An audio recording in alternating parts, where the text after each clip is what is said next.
আসলে জমিনে যখন গুনার আধিক্যতা বেড়ে যায় তো আল্লাহ তাআলা জমিন থেকে রহমতগুলো উঠিয়ে নেয়। আর যখন রহমত উঠিয়ে আসে তো বিভিন্ন রকমের আযাব গজবের দ্বারা জমিনকে আল্লাহ তাআলা ধাবিত করেন। সূরা নিসা 147 নম্বর আয়াতে আল্লাহ তাআলা বলছেন, মা ইয়াফআলুল্লাহু বিআযাবিকুম ইন শাকারতুম ওয়া আমানতুম। পৃথিবীর মানুষেরা আমি কখনো তোমাদের উপর কোনো বিপর্যয় দিব না যদি তোমরা দুইটি কাজ করো। তীব্র তাপদাহের সঙ্গে বইছে গরম বাতাস। প্রচণ্ড গরম, কাঠফাটা রোদে বিপর্যস্ত হয়ে পড়েছে জনজীবন।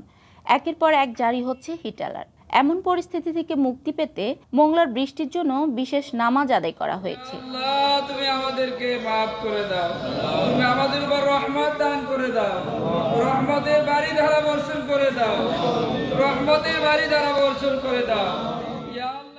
24 এপ্রিল বুধবার সকাল 10টায় পৌর ঈদগাহ মাঠে মংলা উপজেলা ইমাম পরিষদের উদ্যোগে ও মংলা পোর্ট পৌরসভার বাস্তবায়নে এই নামাজ মোনাজাত অনুষ্ঠিত হয়। নামাজে ইমামতি ও দোয়া মোনাজাত পরিচালনা করেন মংলা উপজেলার ইমাম পরিষদের সভাপতি মাওলানা মুফতি রেজাউল করিম। বর্ষা হবে না, আমি দেখলাম সে উঠলো না, কিছুই করলো না, তারপরেও তুমি বর্ষা দিলে।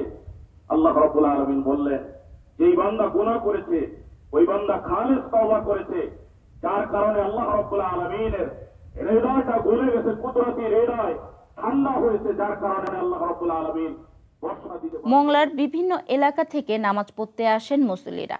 নামাজ শেষে অনাবৃষ্টি এবং গরম থেকে মুক্তির জন্য মহান আল্লাহর রহমত কামনা করে মোনাজাত করা হয়। এ সময় মুসল্লিরা অঝরে চোখের পানি ছেড়ে দিয়ে আল্লাহর কাছে তওবা ও ক্ষমা প্রার্থনা করেন। নামাজে অংশ নেওয়া মুসল্লিরা জানান, প্রচণ্ড তাপদাহ ও অনাবৃষ্টির কারণে শুকিয়ে যাচ্ছে মাঠঘাট, কৃষি জমি। তীব্র খরায় ফসল উৎপাদন নিয়ে দুশ্চিন্তায় পড়েছেন কৃষক। গরমে অতিষ্ঠ হয়ে উঠেছে মানুষ। কয়েকটি বিভাগে বেশ কিছুদিন ধরে তীব্র তাপদাহ, যেটা অতীতের সকল রেকর্ড ভঙ্গ করেছে। এভাবে সহ্য করা খুব কঠিন। দেখা যাচ্ছে গাছপালা, তরুলতা এবং গবাদি পশু পর্যন্ত বাহিরে থাকা এবং বাহিরে আসা, তাদেরকেও বাহিরে খুঁজে পাওয়া যাচ্ছে না। আসলে জমিনে যখন গুনার আধিক্যতা বেড়ে যায় তো আল্লাহ তাআলা জমিন থেকে রহমতগুলো উঠিয়ে নেয়। আর যখন রহমত উঠিয়ে আসে তো বিভিন্ন রকমের আযাব গজবের দ্বারা জমিনকে আল্লাহ তাআলা ধাবিত করেন। এই বর্তমান যে তাপদাহ চলতেছে, প্রচণ্ড গরম, যে গরমের মাধ্যমে সমস্ত মাখলুক, মানুষ সহ অন্যান্য সমস্ত মাখলুকের কষ্ট হচ্ছে। হাদিসের দ্বারা প্রমাণিত যে যখন বৃষ্টি কমে যায়, তাপদাহ শুরু হয়, প্রচণ্ড গরম হয়, তো সালাতুল ইস্তিসকার মাধ্যমে আল্লাহ তাআলার কাছে যদি তওবা ইস্তিগফারের মাধ্যমে চাওয়া হয় তো আল্লাহ তাআলা জমিনে তার রহমতের বৃষ্টি বর্ষণ করে দেন। এর জন্যই মংলা ইমাম পরিষদের উদ্যোগে আজকের এই আয়োজন করা হয়েছে। মংলাবাসীকে নিয়ে সালাতুল ইস্তিসকা আদায় করা হয়েছে। যে বিপর্যয়গুলি আমরা বিভিন্ন সময় লক্ষ্য করি, আল্লাহ তাআলা স্পষ্ট সূরা নিসা 147 নম্বর আয়াতে আল্লাহ তাআলা বলছেন, মা ইয়াফআলুল্লাহু বিআযাবিকুম ইন শাকারতুম ওয়া আমানতুম। পৃথিবীর মানুষেরা আমি কখনো তোমাদের উপর কোনো বিপর্যয় দিব না যদি তোমরা দুইটি কাজ করো।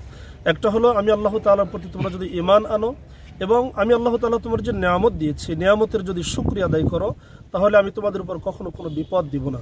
এই জন্য আল্লাহ রাসূল বলেছেন, যখন জমিনে মানুষ গান বাজনায় মেতে যায়, মদ্যপাইতে মেতে যায়, যখন জিনা ব্যভিচার বেড়ে যায়, যখন জমিনের মধ্যে সুদ ঘুষ অন্যায় অত্যাচার বেড়ে যায়, যখন মজলুমের আত্মনাদ বেড়ে যায়, তখন আল্লাহ তাআলা আমি অনাবৃষ্টি দিয়ে পৃথিবীকে আমি এমন কঠিন করে দিই যে মানুষের জীবন চলাটা যেন কঠিন হয়ে যায়।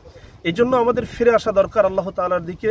আল্লাহ তাআলার নির্দেশের দিকে যদি ফিরে আসি, অবশ্যই আল্লাহ তাআলা তার রহমতের বাড়িধারা দিয়ে তার জমিনকে সিক্ত করবেন, এটা আল্লাহ তাআলার ওয়াদা। একের পর এক জারি হচ্ছে হিট অ্যালার্ট। হিট স্ট্রোকে মারা যাচ্ছে মানুষ। এই অবস্থায় বৃষ্টি হওয়া খুবই দরকার। বৃষ্টি হলে গরম কমে যাবে। আল্লাহ তাআলা সালাতের মাধ্যমে বৃষ্টি বা পানি চাইতে বলেছেন, তাই আমরা সবাই একত্রে নামাজ আদায় করেছি। নামাজে অংশ নেয়া মংলা পোর্ট পৌরসভার মেয়র মুক্তিযোদ্ধা শেখ আব্দুর রহমান বলেন, গত কয়েকদিনের অসহনীয় গরমে ওষ্ঠাগত প্রাণ। তীব্র তাপপ্রবাহে জনজীবন বিপর্যস্ত হয়ে উঠেছে। কাঠফাটা রোদ, প্রচন্ড গরমে সীমাহীন দুর্ভোগ নিয়ে চলছে জীবন। মাঠের ফসল শুকিয়ে যাচ্ছে।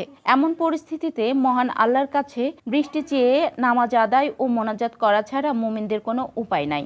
এ সময় উপস্থিত ছিলেন মংলা উপজেলা ইমাম পরিষদের সভাপতি মাওলানা মুফতি রেজাউল করিম, সাধারণ সম্পাদক হাফেজ মাওলানা আব্দুর রহমান, পৌর আওয়ামী লীগের সাধারণ সম্পাদক আলহাজ শেখ কামরুজ্জামান জসিম সহ আরো অনেকে। আজকে যা ঘটছে, আমি পৌর মেয়র হিসেবে এই মংলায় বৃষ্টি না হওয়ার যদি কোনো কারণ থাকে, তার কারণ আমিও হতে পারি।